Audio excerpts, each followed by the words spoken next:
Hello, today I'm going to show you how to draw perspective in a beginner-friendly way. And even though it's going to be beginner-friendly, I do have a slightly different approach than what you usually see people teach, and I learn by making stuff a bit too overcomplicated and not the exactly right way. That is how I learn, and this is how I'm going to teach you everything. Please subscribe to my channel if you want me to teach you everything, because the bigger the internet number, the bigger the self-esteem. Please don't make that your takeaway from this video, but I suppose that the rest of the advice will be good. Maybe let's just dive straight into drawing. So first I want to make you aware that every single object you look at, can be drawn in 1, 2 or 3 point perspective depending on where you're standing and from which perspective you look at it.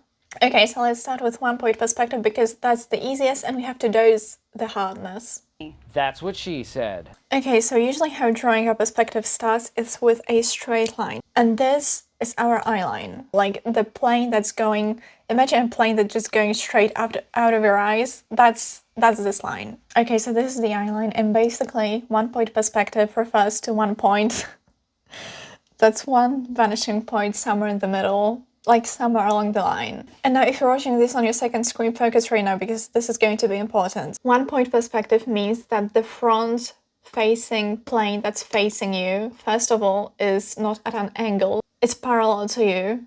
And then every single line that's like going away from you is going to be connected to that one dot that we just drew. We have to draw a square, right? And now it's facing us parallelly. Is that a word? You know what I mean.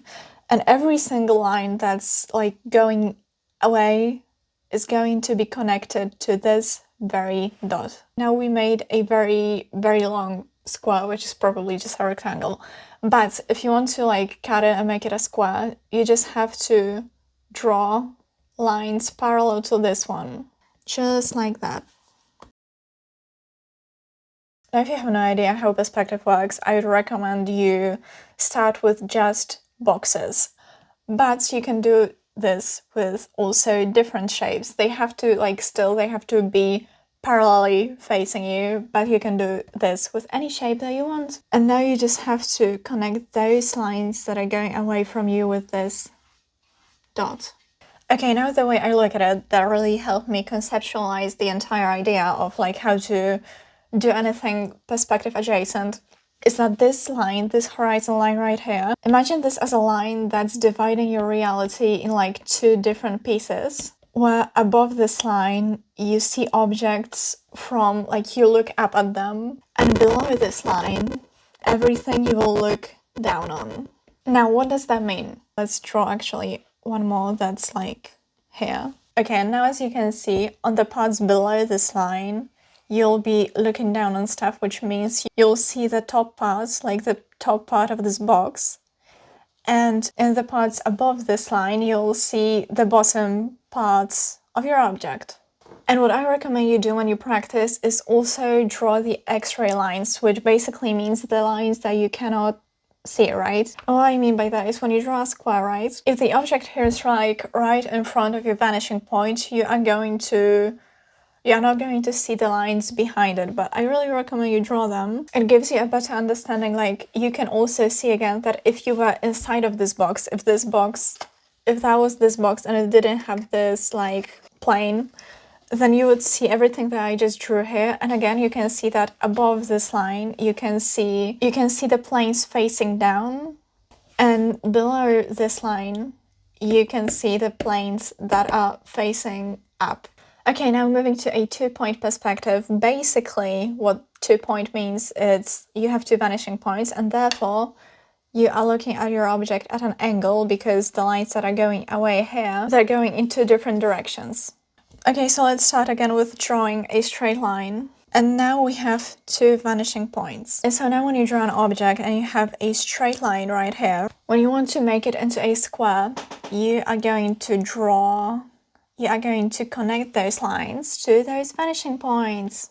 Now, technically this could be like a shape, right? Like just something like this, but we want to make it into a square.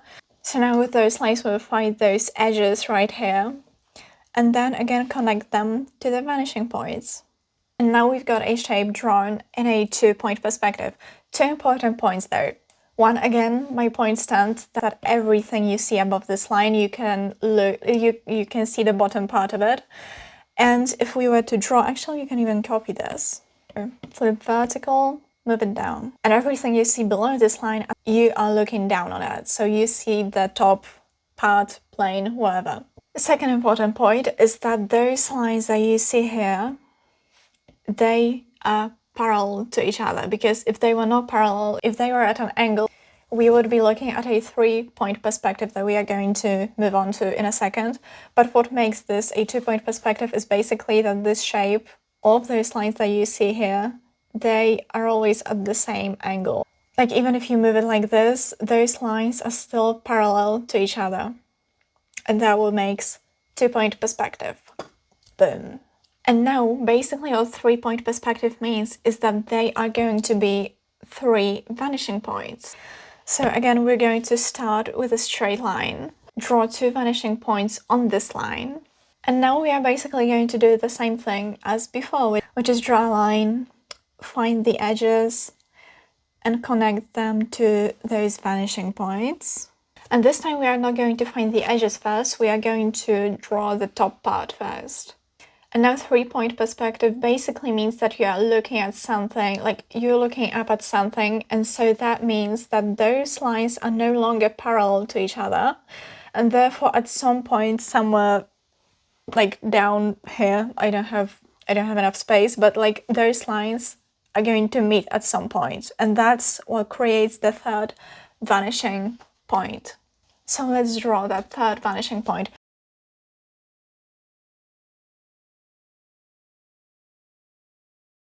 And this is basically what 3-point perspective is, right? You just have 3 vanishing points. And now that you know how to draw in every single one of those perspectives, how to actually recognize one from another. And honestly, the easiest way is just to either think of it as 1 point you look straight on at something, 2 point you look at an angle, and 3 point you look up or down at something. But also a pretty good way is if you were to see a square in that perspective, how many parallel lines would there be? We have a square, we have all of those lines. We have all of those lines parallel to each other, right? And also those lines. Those lines here are also parallel to each other. So this is 1 point, like 2 sets of lines are parallel to each other. Now, when we look at 2-point perspective, only those lines right here, like there is 1 set of lines, one direction the lines go with that are parallel to each other, right? Because those lines right here are at different angles. At some point they are going to meet somewhere down the middle at the vanishing point. So in 2-point perspective, you have only one direction of lines, where those lines, if they were like extended for infinity, they will never meet. And in 3-point perspective, there is no set of lines that will ever not meet if you extend them. Every single one of those lines is at a different angle, even if those angles differ slightly when you're going to extend them. They are going to meet at some point, and therefore create a vanishing point. And that's it. I hope after this explanation you have a better grasp of how to draw anything in perspective, and also how to recognize one from another. If you want to practice them, I would recommend do like city landscapes at first, because if you would try to do more nature inclined pieces, that's going to be much harder. I hope this video was very helpful and useful to you. If so, then please subscribe to my channel. Thank you so much for spending your time with me, and have an amazing day.